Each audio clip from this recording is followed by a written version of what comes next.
Chapter 11 Charlie's Birthday by Roald Dahl. Happy birthday! Cried the four old grandparents as Charlie came into their room early the next morning. Charlie smiled nervously and sat down on the edge of the bed. He was holding his present very carefully in his two hands. Wonka's Whipple Scrumptious Fudge Mellow Delight, it said on the wrapper. The four people stared with anxious eyes at the bar of chocolate in Charlie's hands. Mr. and Mrs. Bucket came in and stood at the foot of the bed, watching Charlie. Charlie looked down at the bar of chocolate. Then Mrs. Bucket said gently, "You mustn't be too disappointed, my darling, if you don't find what you are looking for underneath that wrapper." Charlie didn't say anything. "The thing to remember," Grandma Georgina said, "is that whatever happens, you'll still have the bar of chocolate."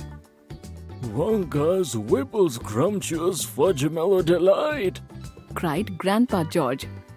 "It's the best of them all. You'll just love it." "Yes," Charlie whispered. "I know." Just forget all about those golden tickets and enjoy the chocolate," Grandpa Joe said. They all knew it was ridiculous to expect this one poor little bar of chocolate to have a magic ticket inside it, and they were trying as gently and as kindly as they could to prepare Charlie for the disappointment. "You'd better go ahead and open it up, or you'll be late for school," Grandpa Joe said. Very slowly, Charlie's fingers began to tear open one small corner of the wrapping paper. Then suddenly, as though he couldn't bear the suspense any longer, Charlie tore the wrapper right down the middle, and onto his lap there fell a light brown creamy-colored bar of chocolate. There was no sign of a golden ticket anywhere. "Well, that's that," said Grandpa Joe brightly. "It's just what we expected." Charlie looked up. Four kind old faces were watching him intently. He smiled at them, a small sad smile. And then he shrugged his shoulders and picked up the chocolate bar and held it out to his mother and said, "Here, Mother, have a bit. We'll share it. I want everybody to taste it." "Certainly not," his mother said. And the others all cried, No, we we dream of dream it. of it. It's all yours." "Please." begged Charlie, turning round and offering it to Grandpa Joe. But neither he nor anyone else would take even a tiny bit. "It's time to go to school, my darling," Mrs. Bucket said, putting an arm around Charlie's skinny shoulders. "Come on, or you'll be late." The next day, when Charlie came home from school and went in to see his grandparents, only Grandpa Joe was awake. The other three were all snoring loudly.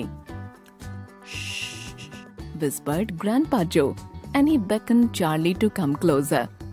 Charlie tiptoed over and stood beside the bed. The old man opened a purse and tipped it upside down. Out fell a single silver sixpence. "It's my secret hoard. He whispered. And now, you and I are going to have one more fling at finding that lost ticket.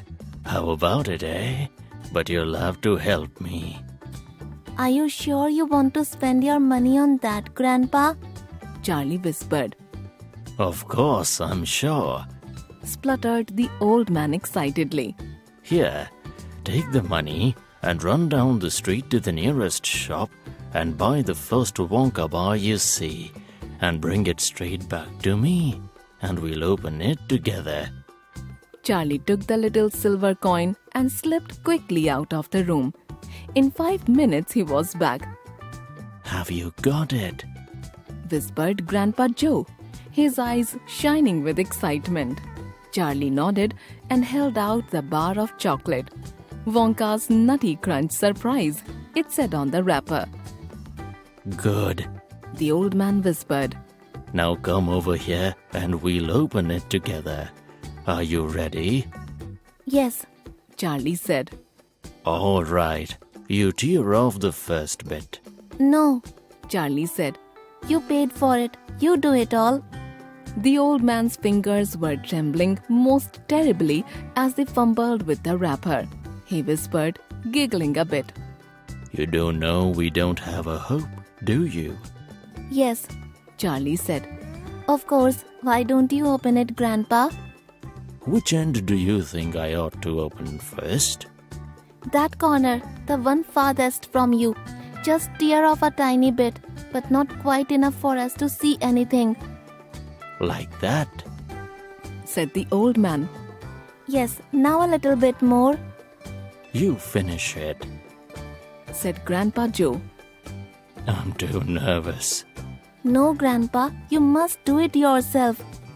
Very well then, here goes. He tore off the wrapper.